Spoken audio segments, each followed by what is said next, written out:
Hello, everyone, and welcome to the 36th episode of Short Stories in Italian for Beginners. Here you will listen to a simple short story in Italian in a slow pace so that you can practice your listening skills. If there is a word you don't understand, don't worry. Just turn the English subtitles on and follow along. After you've studied the new words, test your pronunciation skills.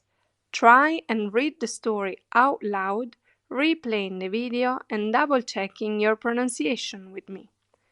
And don't forget to subscribe to the channel and like this video to learn Italian in a fun and easy way.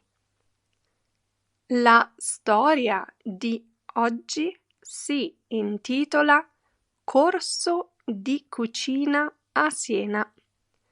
È sabato mattina e Marta arriva a Siena in treno. È molto felice perché oggi partecipa a un corso di cucina italiana. Ama cucinare e vuole imparare nuove ricette. Il corso si svolge in una cucina grande, vicino al centro storico.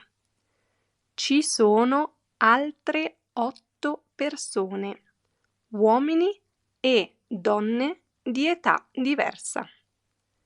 L'insegnante si chiama Paolo ed è uno chef simpatico.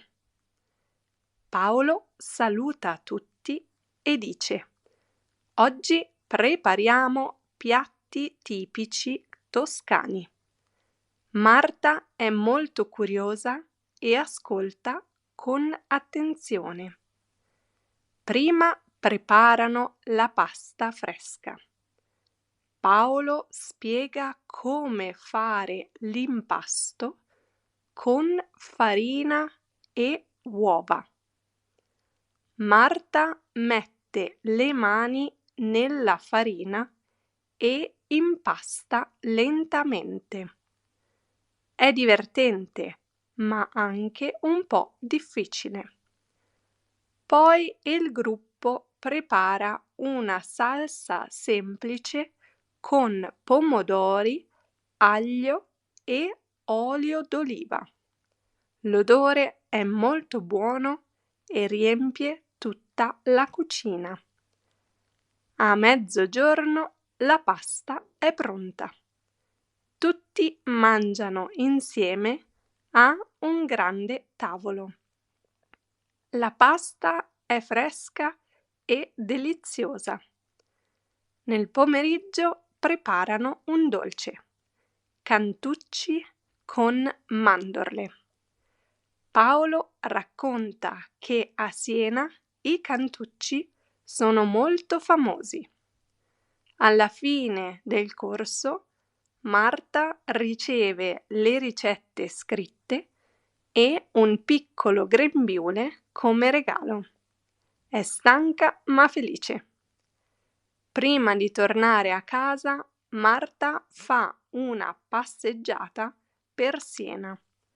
Guarda le strade antiche, le piazze e i palazzi.